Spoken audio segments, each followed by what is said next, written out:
Hello and welcome back to another episode of Bish, Bash and Bodge. Today, just to get my sustenance and my energy up for when I'm doing my gardening, I've made myself fresh pizza. Bish, Bash and Bodge.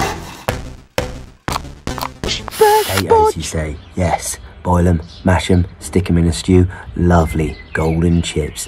I learnt that from the top gardener of Middle-earth, Samwise Gamgee. Jackets. And these are called jackets because they make jacket potatoes. Over here we have what they are known as Albert Bartlett. That was it. And Albert Bartlett went on an expedition over to Ireland and brought these potatoes back and gave them to the Queen.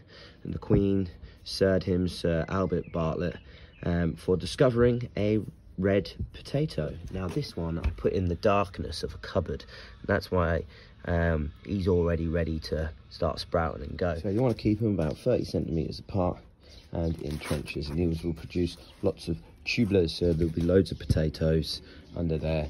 You leave them till say about August. Chop the plants down. Once you've chopped the plants down that come after this, you leave them in the ground to harden and get thicker skins. Once they've got their thick skins, you can pull them out, put them into a brown paper bag and leave them in a dark place, like a drawer or a cupboard, so the skins can get really hard. An absolute infiltration down at the Slug Pub. Gary has been barred while the landlady and the landlord are having a lock-in. About 15 centimeters. And now I'm just going to put in my taters now. I've already prepped this soil. So under here, yeah, I've already mixed this soil with manure. Quite a bit of manure, a bit of compost, and I've obviously got the dirt itself. Now, make sure that you've got your little sprouts popping up. Get that in there and just give them over.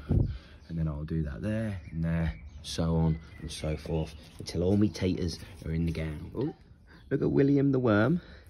Now William is very good for the soil, because what he does is he churns it underneath and brings all the nutrients from the top to the bottom.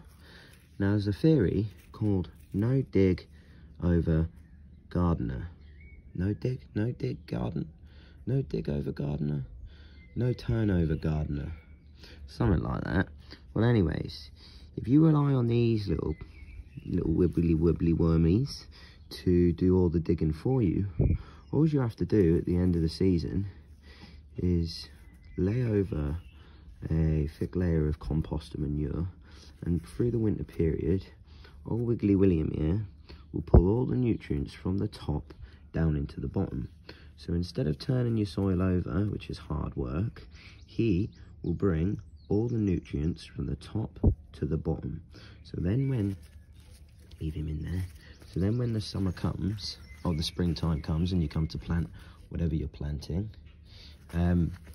instead of turning over your soil where all the seeds will come on the top, and then you'll get loads more weeds, William the worm would have already done your job for you. So we're just going to put Albert in there. Go on, Albert.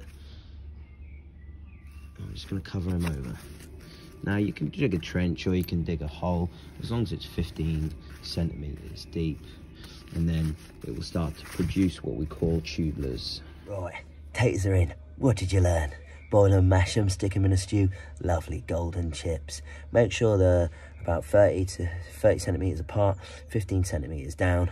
Cover them with loose soil, manure and compost.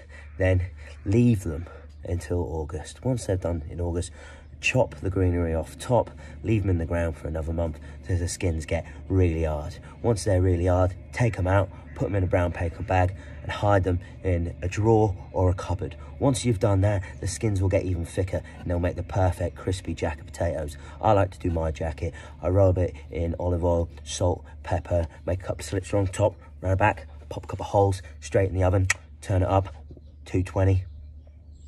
That will burn it. Turn it down, 160. Leave it for about an hour and a half. Bish bash, and you got it, Bodge. Bish bash, Bodge.